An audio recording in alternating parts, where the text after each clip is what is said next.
नमस्कार दोस्तों, मैं ब्रिज आपका अपने YouTube चैनल कंपटीशन मैथ्स में स्वागत करता हूं। दोस्तों, जैसा कि पिछली वीडियो में कुछ जानकारियां हम शेयर नहीं कर पाए थे आपको किसी रीज़न से, जो सॉफ्टवेयर में कोई दिक्कत आ गई थी जिसके कारण मैं आपको पूरी जानकारी नहीं दे पाया था दोस्तों।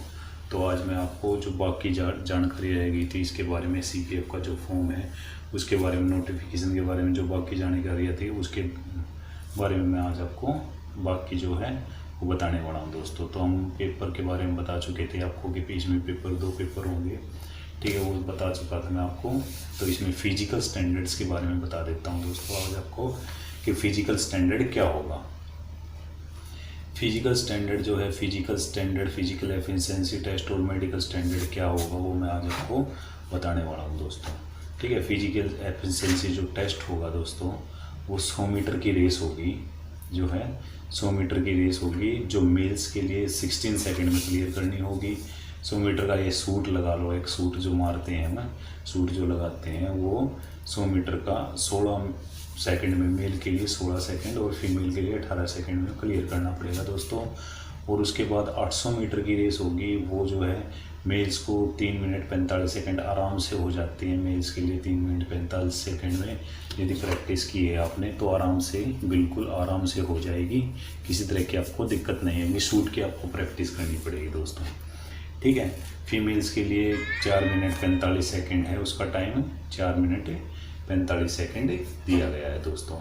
लॉन्ग जंप जो है 3.5 मीटर है, जिसके लिए 3 चांसेस मिलेंगे, और फीमेल्स के लिए 3 मीटर है, जिसके लिए 3 चांसेस उनको भी मिलेंगे, ठीक है दोस्तों। शॉर्ट पुट जो है ये 7.26 किलोग्राम का गोला होगा। जो शॉर्ट पुट होता है, जो गोला होता है, वो 4.5 मीटर आपको फेंकना होगा। मेल्स के लिए है ये, फीमेल्स के लिए ये है नहीं है, ठीक है दोस्तों। तो और ये बताया गया मेडिकल टेस्ट या उसके बारे में भाई कि यदि कोई लेडी प्रेग्नेंट है तो उसके लिए क्या है, यदि वो उस टाइम प्रेग्नेंट है तो वो उसके लिए मेडिकल दे सकती है, ठीक है, वो उसके बारे में बताया गया है।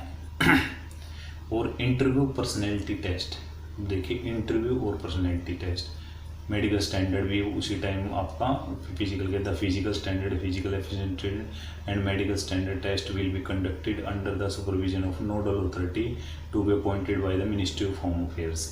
These tests will be conducted at various centers and notified after the results of written examination. Appeals will be entertained only against the medical standard test will have been made to the appellate authority designated by the Ministry of Home Affairs within the period of 15 days.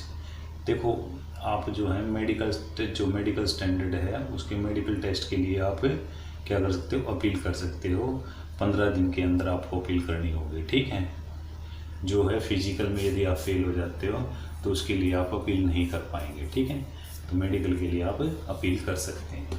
फिर उसके बाद दोस्तों आपका interview या personality test होता है, ठीक है। ये 150 नंबर का होता है दोस्तों। इसमें आपका पूरा कंप्लीट मेडिकल क्वालिफाइड हो जाते हैं, उनके बाद आपका इंटरव्यू और पर्सनैलिटी टेस्ट होगा, ठीक है। वो 150 नंबर का आपका होगा। इसके लिए आपको डिटेल्ड एप्लीकेशन फॉर्म फिलअप किया जाएगा, उसमें आपसे पोस्ट चॉइसेस वगैरह भी मांगी जाएगी, ठीक है। तो ये 150 नंबर का आपका पर्सनैलिटी टेस्ट होगा। फिर फाइनल सिलेक्शन के लिए जो है मेरिट लगेगी, ठीक है। सभी के लिए मेरिट, अलग अलग मेरिट लगेगी, हर जो भी पोस्ट है, जैसे CRPF में, CISF में है, ठीक है, पोस्ट के अनुसार मेरिट लगाई जाएगी, ठीक है। पेपर फर्स्ट में दोस्तों जनरल एबिलिटी और इंटेलिजेंस का होगा। जो पेपर फर्स्ट होगा जनरल एबिलिटी और इंटेलिजेंस, इसमें जैसे जनरल एबिलिटी में जैसे आपके रीजनिंग के कुछ क्वेश्चन होंगे, मैथ्स के क्वेश्चन होंगे, ठीक है। इसमें जैसे दे रखा है logical reasoning, quantitative aptitude including numerical ability in data interpretation. जो जैसे न्यूमेरिकल में जैसे आपको वही बेसिक मैथ्स होगा, मैथ्स थोड़ा सा लेवल इसमें थोड़ा सा अप हो जाएगा, लेकिन वही क्वेश्चन को घुमा फिरा के थोड़ा सा करेंगे, ठीक है। और इसमें कुछ खास वो नहीं है कि भाई 12th लेवल आएगा या ऐसा कुछ बीच में नहीं है। जनरल साइंस भाई आपको अच्छा नॉलेज होना चाहिए साइंस के बारे में। जो देखो UPSC लेवल है तो UPSC का लेवल जो है अच्छा होगा, लेवल जो है काफ़ी अच्छा होगा। लेकिन यदि आपने अच्छे से थोड़ी सी तैयारी कर रखी है, आपने अच्छे से पढ़ा है, पॉलिटी पढ़ा है, हिस्ट्री पढ़ा है, इंडियन वर्ल्ड जियोग्राफी पढ़ा है और इंग्लिश आपकी थोड़ी अच्छी है, तो आप आराम से इसको क्लियर कर पाएंगे। ठीक है। जो जनरल स्टडी ऐसे है, कंप्रिहेंशन है, जो ऐसे होगा 80 नंबर का ऐसे होगा आपका। ठीक है। और 120 नंबर का जो कंप्रिहेंशन और जो प्रेसिज होगा वो 120 नंबर का होगा। ठीक है। जो कंप्रिहेंशन और जो प्रेसिज होगा वो 120 नंबर का होगा। ऐसे में आप हिंदी इंग्लिश में आप लिख सकते हैं। ठीक है। हिंदी इंग्लिश में आप लिख सकते हैं, लेकिन कंप्रिहेंशन और प्रेसिज आपको इंग्लिश में ही करना होगा। ठीक है। उसके लिए आपको इंग्लिश में ही करना होगा दोस्तों। ठीक है। अब देखिए आगे appendix second A, instruction of candidate for filling online application. ये ऑनलाइन एप्लीकेशन के लिए बताया कि भाई ऑनलाइन एप्लीकेशन किस तरीके से आप फिल करेंगे। इसमें 200 रुपये फ़ीस होगी। ठीक है। Detailed instruction filling of online application मैं आपको बताऊंगा, वो भी पूरा प्रोसीजर मैं आपको बताऊंगा कि किस तरीके से आप ऑनलाइन एप्लीकेशन को फिल करेंगे। ठीक है। 200 रुपये आपको फ़ीस पे करनी होगी, जो ऑनलाइन पे होगी। ठीक है। ये रिफंडेबल नहीं है, ये बात मैंने आपको पहले भी बताई थी कि जो फ़ीस होगी एक बार आपने पे कर दी तो रिफ़ंड नहीं होगी किसी भी कंडीशन में। ठीक है। फ़ोटो का साइज़ मैंने आपको बता दिया है किस तरीके से हम कम ज़्यादा करेंगे। जो फ़ोटो का साइज़ मैंने आपको रिड्यूस करना बता दिया है, पिछली वीडियो में मैंने आपको बता दिया था कि फ़ोटो का साइज़ किस तरीके से रिड्यूस करेंगे। ठीक है दोस्तों, मैं आपको कंप्लीट नॉलेज दे रहा हूँ दोस्तों, तो चैनल पर बने रहिए। ठीक है। और ज़्यादा से ज़्यादा दोस्तों को शेयर कीजिए। ठीक है। आईडी के बारे में मैंने बताया था, एक आपके पास गवर्नमेंट आईडी होनी चाहिए, कोई भी वोटर कार्ड, पैन कार्ड, आधार कार्ड, इनमें से आपको पास कोई भी एक गवर्नमेंट आईडी का होना आवश्यक है दोस्तों। इसके जो फॉर्म है वो 15 अप्रैल से 5 मई तक फिल होंगे, मतलब 6 बजे तक। 15 अप्रैल से 5 मई 6 बजे तक इसके फॉर्म जो है रजिस्ट्रेशन आपका 15 मई से 5 मई तक आप कर सकते हैं। ठीक है। यही है कि भाई आप लास्ट डेट का मतलब वेट ना करें कि भाई आप लास्ट डेट पे इसका फॉर्म फिलअप करेंगे, ऐसा आप लास्ट डेट का वेट ना करें। आप जितना जल्दी काम करेंगे उतना जल्दी आपको जो है, आपको जो सेंटर की चॉइस है वो मिल जाएगी। ठीक है। नहीं तो आपको सेंटर की चॉइस नहीं मिल पाएगी। ये विड्रॉन एप्लीकेशन है, इसके लिए तो आप यदि फॉर्म फिल कर गए हैं तो आपको विड्रॉ करने की आवश्यकता नहीं है। ठीक है। तो ये विड्रॉ के बारे में बताया भाई, विड्रॉ का प्रोसीजर क्या होगा यदि आप एग्ज़ाम नहीं देना चाहते हैं, तो विड्रॉ का क्या प्रोसीजर होगा। ये जो सीट होगी OMR सीट है, उसके बारे में बताया गया है कि भाई जो OMR सीट पे आपका एग्ज़ाम होगा, ऑनलाइन कोई भी एग्ज़ाम नहीं होगा। इसमें UPSC में ऑनलाइन एग्ज़ाम नहीं है ये। ठीक है। इसमें आपका जो है ऑब्जेक्टिव टाइप एग्ज़ाम होगा, तो वो सीट पे होगा, तो उसमें आपको गोले ब्लैक करने होंगे। ठीक है। ब्लैक पेन ही यूज होगा इसमें, और इसमें 1/3 की नेगेटिव मार्किंग होगी। 3 पे 1 नंबर है। 3 यदि आपने 3 क्वेश्चन गलत किए तो आपका 1 नंबर कट जाएगा। ठीक है। इसमें ये है। अनफेयर मीन्स आपको कोई यूज़ नहीं करना है। आपका कैसा कंडक्ट होना चाहिए एग्ज़ाम हॉल के अंदर, वो सब बातें इसमें बताई गई हैं। वो सब आपको पता है, अपने एग्ज़ाम दिए हैं, ऐसी बात नहीं है। आपको इसके बारे में सब ये बातें तो आपको पहले से बताऊंगी कि आपको किस तरीके से एग्ज़ाम देना है। ठीक है। मार्किंग आंसर से जो ऑब्जेक्टिव टाइप मैंने बता दिए। ठीक है। वो किस तरीके से आपको करने हैं वो मैं आपको बता। इस तरीके की सीट होगी, आपको कोड फिल करना है, अपना रोल नंबर, ये बड़े ही ध्यान से आपको फिल करना है। यदि आपने ये गलत फिल किया तो आपकी जो आपका पेपर है वो चेक नहीं होगा दोस्तों। ठीक है। तो ये बड़े ध्यान से आपको फिल करना है। इस तरीके से जैसे 99 कोड है तो आपको जैसे नीचे ये ब्लैक भी करना है, इस तरीके से ब्लैक करना है और अच्छे से ब्लैक करना है। जैसे पुस्तिका क्रमांक ABCD, जैसे A है आपका बुकलेट सीरीज़, तो A को ब्लैक करना है आपको। ठीक है। रोल नंबर का भी इसी तरीके से भी रोल नंबर, जैसे ये रोल नंबर दिया हुआ है आपका, तो रोल नंबर भी इस तरीके से आपको ब्लैक करना है। ठीक है। क्योंकि दोस्तों इसमें यदि आपने इसमें मिस्टेक कर दी तो आपका पेपर चेक नहीं होगा। ठीक है। और बड़ी दिक्कत हो जाएगी आपको, आपका जो मेहनत है आपकी सब खराब हो जाएगी। और ये आगे बताया जैसे आपका दूसरा पेपर होगा जिसमें आप ऐसे राइटिंग और कंप्रिहेंशन और पैसेज करेंगे, उसके बारे में बताया कि अपनी राइटिंग में करेंगे, ठीक है। आंसर बुक को अच्छे से चेक करेंगे एंड फिर मीन्स यूज़ नहीं करेंगे किसी भी तरीके का, ठीक है। एग्ज़ाम मोड में आपका कंडक्ट अच्छा होना चाहिए, ठीक है। फिजिकल स्टैंडर्ड के बारे में मैं बता देता हूँ कि फिजिकल स्टैंडर्ड क्या होना चाहिए आपका। फिजिकल स्टैंडर्ड आपका क्या होना चाहिए, पहले आप ये फिजिकल स्टैंडर्ड आपका होना चाहिए तभी आप फॉर्म फिल करें। जैसे हाइट है, देखो चेस्ट तो हो जाएगा, यदि चेस्ट आपका कम है, मेंस के लिए अप्लाई है वो चेस्ट का जो ऑप्शन है, ठीक है। तो यदि आपका चेस्ट कम है तो आप मेहनत कीजिए थोड़ा सा, तो अब वो आपका भी हो जाएगा, अभी आपके पास काफ़ी टाइम है, ठीक है। तो यदि आप मेहनत करेंगे, चेस्ट आपका जो एक्सपेंशन है और जो है, यदि आप कमज़ोर हैं तो आप अच्छे से मेहनत कीजिए तो आराम से हो जाएगा। लेकिन हाइट बड़ा मैटर करती है, हाइट आपके 165 है, मेंस के लिए होनी चाहिए, वोमेन के लिए 157 होना चाहिए, ठीक है। ये नोट एप्लीकेबल है वोमेंस के लिए। इसमें जो मेंस के लिए 5 सेंटीमीटर एक्सपेंशन होना चाहिए आपका। वेट जो है 50 किलोग्राम होना चाहिए, ठीक है। वोमेंस के लिए 46 है, वो हाइट के अकॉर्डिंग वेट होना चाहिए। हाइट के अकॉर्डिंग मैं आपको बता देता हूँ किस तरीके से, नीचे मैं बता दूंगा कि किस तरीके से वेट आपका हाइट के अकॉर्डिंग वेट होना चाहिए।